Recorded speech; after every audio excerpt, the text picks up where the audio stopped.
From Digital Dealer 20 in Orlando, Florida, Tommy Elwell here with Zack Klempf from SellyAutomotive.com. Zack, thanks for taking a few minutes to be with us, buddy. Hey, Thomas, thanks so much for having me today. My pleasure. Just tell us a little bit about Selly Automotive. I mean, this kid, first of all, guys, just so you know, this young man is 24 years old. He is the CEO of Selly Automotive.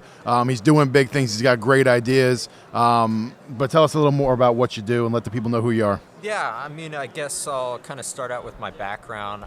Started working in the automotive industry when I was 19 years old at a Toyota dealership and really fell in love with the industry. Also saw some needs on the software front. I moved out to Silicon Valley, started working in tech, kind of learned the SaaS industry, and then I started Selly Automotive. So what Selly Automotive does, we're a CRM company. We focused on the used car dealer space because, a lot of used car dealers, they don't have the same technology that a franchise dealership has. They have smaller budgets, but Sure. As we all know, the business has moved to online. They're getting a lot of internet leads, and they need some way to manage those. So that's what we provide them. We have. Let me ask you this. How did you know there was a need at your, with your relatively young age and the fact that you had only been in the business a few years? How did you see there was a need there?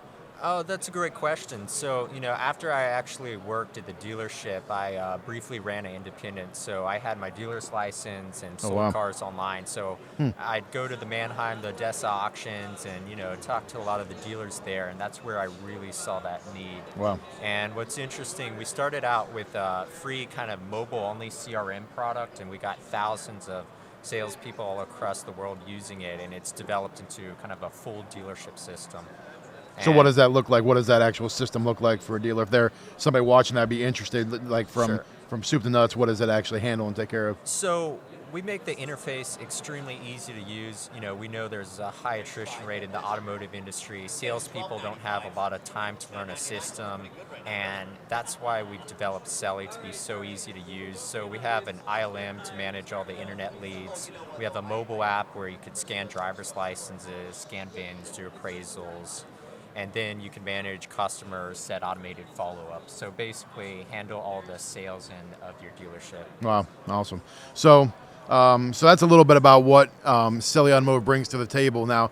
And obviously, I think this is a hot topic when it's all said and done. And we talk about it here at Auto Dealer Live quite a bit. And it's the whole millennial topic and so forth.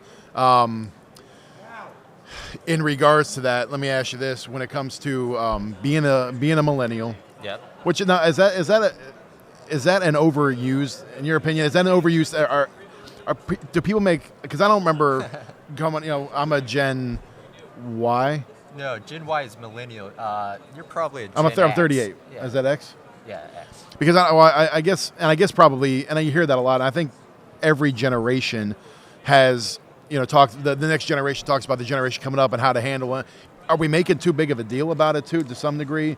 When it comes to trying to fit or market to, or try to figure out how to work car deals to millennials, or what's going to appeal to them, or do we make too big a deal about that? Well, I definitely don't think we make a big deal about it. I think the term millennial is definitely overused, I'm probably guilty of it myself.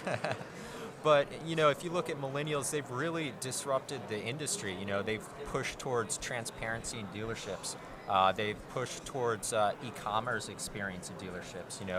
They push towards moving the F&I process online, and really, there's services like BP, Carvana that are handling the e-commerce side.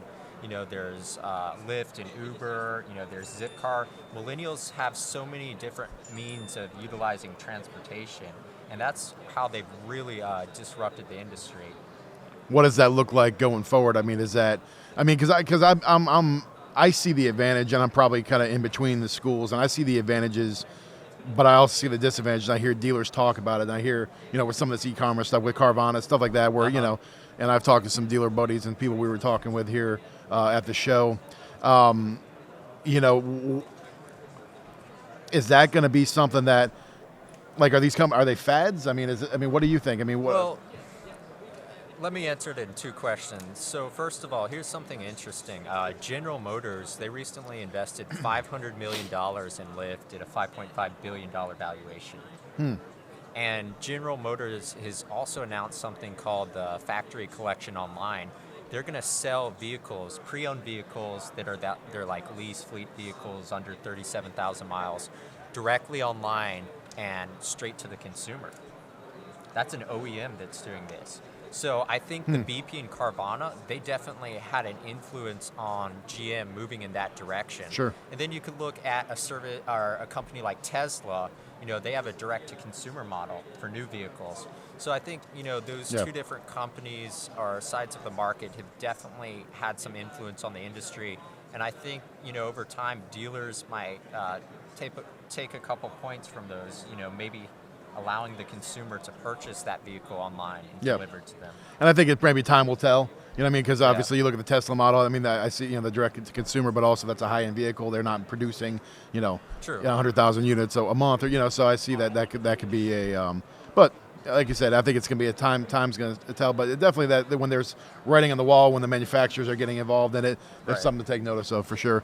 But anyway, I mean, great talking to you. I know you're a contributor to what are you, Forbes, obviously, or Dealer Solutions magazine. I try to write for all the dealer magazines, but I also do some stuff with Forbes and TechCrunch. That's awesome.